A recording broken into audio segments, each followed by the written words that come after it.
Dito tayo, yan. I love Bulihan, yan. Kanto. Ano natin yung mga kabayan natin? Ang tigas. Ang titigas ng ulo. Masda natin, guys.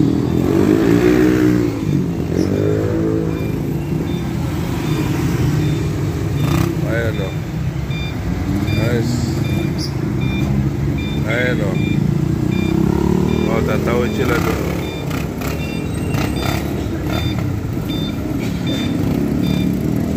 Ayan. Ayan o. Ayan, nakatiwid na yung mag-ina o. Ayan o. Oo. Ang titigas ng ulo, guys. Samantala lang may footbridge doon. Ilang metro lang. 30 meters mula dito sa kanto. Dahil siguro sa sobrang tarik nito. Taas kasi oh. Baitang. Yan oh. Yan, hindi ginagamit nila.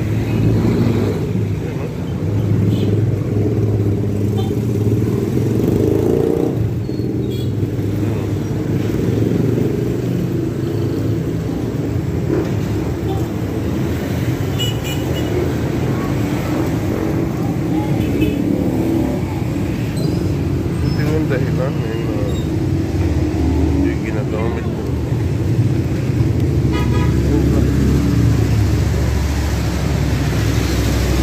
Sobrang matarik kasi yan. Ayan, sobrang matarik.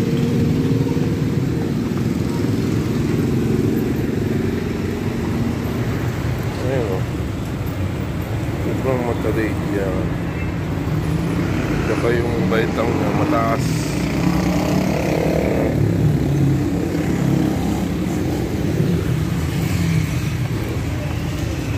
Yung may edad-edad ka na, yan. Nahirapan ko makbang. Napaka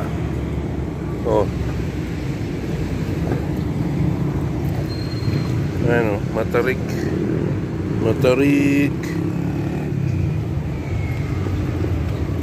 Ayan o. Ayan dito.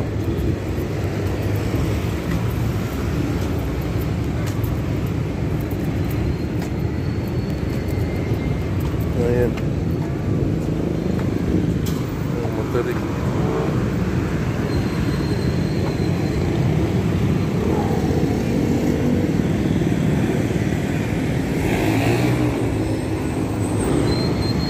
Tingnan mo.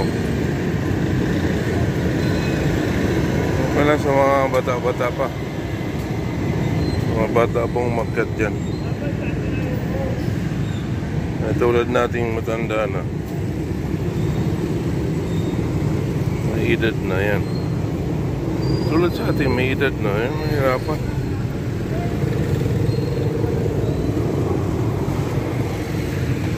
Ay, ako.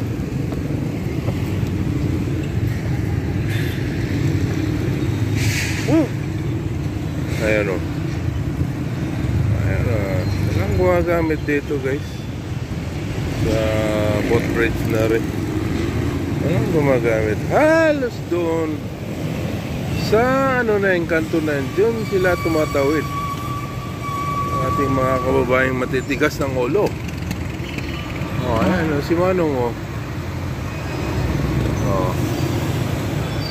Hindi sila gumagamit ng ating footbridge. Anong mayroon dito sa footbridge na are? Dapat bigyan ng pansin tong ating footbridge. Anong ating mga pulpuletiko natin dyan. Mga pulpuletiko natin dyan. Ayan. Maghahaman pera ng bayan, guys. Ayan, dito nyo ilaan yung mga nakulimbat nyo sa ating gobyerno, sa ating taong bayan ng pera. Dito nyo ilaan tingnan tong footbridge na are kung bakit ng mga Pilipino hindi ginagamit, guys.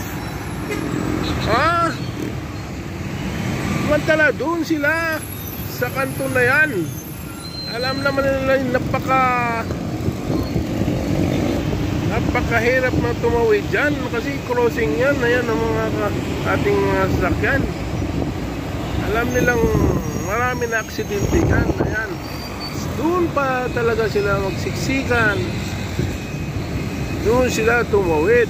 Anong mayroon dito sa footbridge na are? Ba't hindi ginagamit? Dahil ba ay napakataring ng ang pagdanan or malayo doon sa kanto? Ilang metro naman, guys, mula doon sa kanto papunta rito. Ayan, hindi madalang talaga ang umaakyat, bumababa nitong footbridge na ray. Anong ba? Ayan. Ayun, doon sila. Ayan, doon sila, guys.